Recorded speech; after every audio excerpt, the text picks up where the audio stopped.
રાજ્ય સરકારને વાર્ષિક 4500 કરોડ રૂપિયા કમાવી આપનાર અને તેમના જીવનું જોખમ ખેડનાર આ સાગર ખેડૂત એટલે કે માછીમારો છે તે જખોમાં અત્યારે દયનીય સ્થિતિમાં જીવી રહ્યા છે। ન તેમના માટે કોઈ આરોગ્યની સુવિધા છે, ન તેમના પાસે કોઈ મોબાઈલ નેટવર્કની સુવિધા છે અને ત્યાં લાઇટ તો છે જ નહીં। વાત કરવી છે આ જખો બંદરના જે માછીમારોના દયનીય જીવનની। વૈષ્ણવજન તો તેને કહીએ જે પીડ પરાઈ જાનાને રે। નમસ્કાર, આપ જોઈ રહ્યા છો નવજીવન ન્યૂઝ અને હું છું આપની સાથે તોફિક ગાંચી। ગુજરાતમાં સૌથી મોટો દરિયા કિનારો છે। આ દરિયા કિનારામાં જઈ આ સાગર ખેડૂતો એટલે કે માછીમારો માછલી પકડતા હોય છે અને તેમનું જીવન છે તેનું ગુજરાન પણ ચલાવતા હોય છે। કચ્છમાં આવેલું આ જખો બંદર, આ જખો બંદરમાં 20,000 થી વધારે પરિવારો તેમનું જીવન નિર્વાહ કરે છે। આ પરિવારો અત્યારે પ્રાથમિક સુવિધાથી પણ વંચિત છે। ન તેમના પાસે લાઇટ છે, ન તેમના પાસે આરોગ્યની કોઈ સુવિધા છે। આ જખો બંદર પર કોઈ વ્યક્તિને ડૂબવાની ઘટના બને કે પછી કોઈ નાનું બાળક કે મહિલા બીમાર પડે તો તેઓને 30 કિલોમીટર દૂર નલિયા અથવા ભુજ જવું પડે છે। સરકારે હજી સુધી તેમના માટે કોઈ પણ પ્રકારની સુવિધા ઊભી નથી કરી, આવા તેમના આરોપ છે। તેમના પાસે કોઈ મોબાઈલ નેટવર્ક તો છે જ નહીં, કેમ કે જ્યારે તેમને દરિયામાં આ માછલીઓ પકડવા જવાની હોય તેના પહેલા ઓનલાઈન ટોકન મેળવવાનું હોય છે અને ત્યાં નેટવર્ક જ નથી આવતું। તે કારણસર તેઓ 5 થી 10 કિલોમીટર દૂર જવું પડે છે અને ત્યારબાદ ઓનલાઈન ટોકન મેળવે છે અને પછી તે માછીમારી કરવા જતા હોય છે।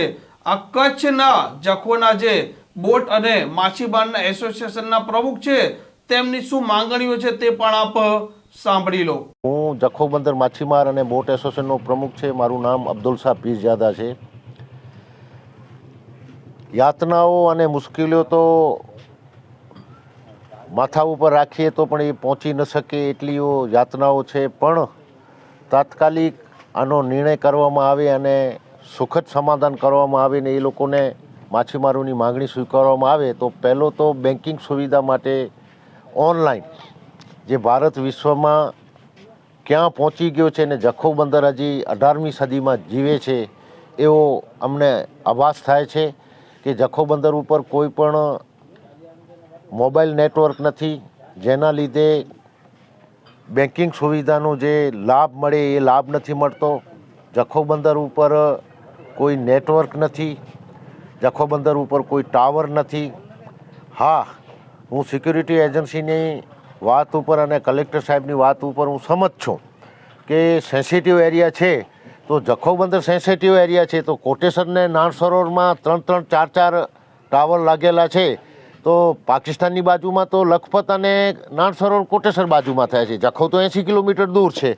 તો આ બાબતે પણ એક વિચારવા જેવી વસ્તુ છે। બીજું, આરોગ્ય બાબતે અમને 30 કિલોમીટરથી 40 કિલોમીટર અમને નલિયા જવું પડે છે, ભુજ જવું પડે છે 120 કિલોમીટર। તો આ બાબતે સરકાર અને ફિશરી ડિપાર્ટમેન્ટ અને કલેક્ટર યોગ્ય થવા આપના માધ્યમથી મારી વિનંતી છે। આ હતા અબ્દુલ શાહ પીરજાદા, જે પોતે જખો બોટ અને માછીમાર એસોસિએશનના પ્રમુખ છે।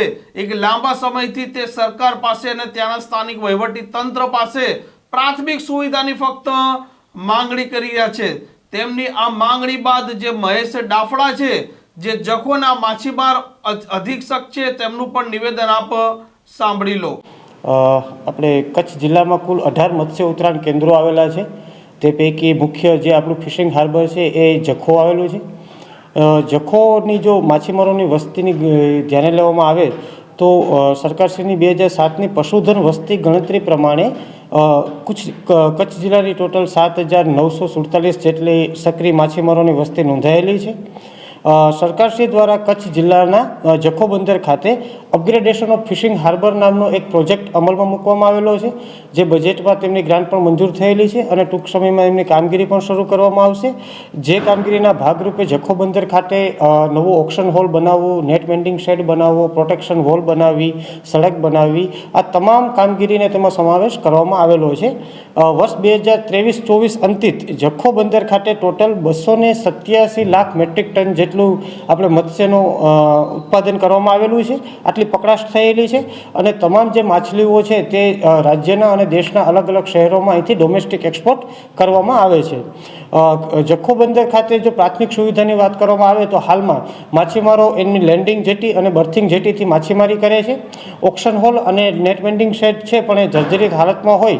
સરકારશ્રીના upgradation of fishing harbour project અંતર્ગત એનું મરામત થયેથી તેમનો ઉપયોગમાં લઈ શકાશે. પરંતુ હાલમાં જખો બંદરના માછીમારો છે પોતાની અંગત જવાબદારી સાથે એ લોકો રહેવાની અને તમામ સુવિધાઓ કરે છે. ફિશરીઝ ડિપાર્ટમેન્ટ દ્વારા જખો બંદર ખાતે રહેતા માછીમારોને પાણીની સુવિધા પૂરી પાડવામાં હાલમાં આવી રહી છે અને આગામી સમયમાં અપગ્રેડેશન ઓફ ફિશિંગ હાર્બરનો પ્રોજેક્ટ પૂરો થયેથી જે કામગીરી હાલમાં નથી થઈ શકતી એ તમામનો સમાવેશ કરી અને તમામ માછીમારોને મેક્સિમમ જે સુવિધાઓ આપી શકાય તે રીતની વ્યવસ્થા કરવામાં આવશે. જી, જખો ખાતે પ્રાથમિક મૂળભૂત સુવિધાઓ જેવી કે આરોગ્ય છે, મોબાઈલ કનેક્ટિવિટી છે, પાણી વિતરણ છે અથવા રહેવા માટેની જે વ્યવસ્થા છે, તો સંલગ્ન જે કંઈ પણ વિભાગ લાગુ પડતા હોય તેમને જિલ્લા કક્ષાની સંકલન સહ ફરિયાદ સમિતિની બેઠકમાં અમે પ્રશ્નો છે એમની ચર્ચાઓ કરેલી છે અને જે તે વિભાગને અમે લેખિતમાં પણ જાણ કરીશું અને શક્ય તે વહેલી તકે તેમને સુવિધાઓ પૂરી પાડી શકાય એ બાબતની કાર્યવાહી કરવામાં આવશે. આ મામલે સરકારના મંત્રી હોય કે પછી જવાબદાર અધિકારીઓએ ધ્યાન આપવું જોઈએ અને માછીમારોની જે સમસ્યા છે તેનું નિરાકરણ પણ લાવવું જોઈએ. આ પ્રકારના સમાચાર માટે નવજીવન ન્યૂઝ ડે ચેનલને સબસ્ક્રાઇબ અને શેર કરવાનું ભૂલતા નહીં. વૈષ્ણવજન તો તેને કહીએ જે પીડ પરાઈ.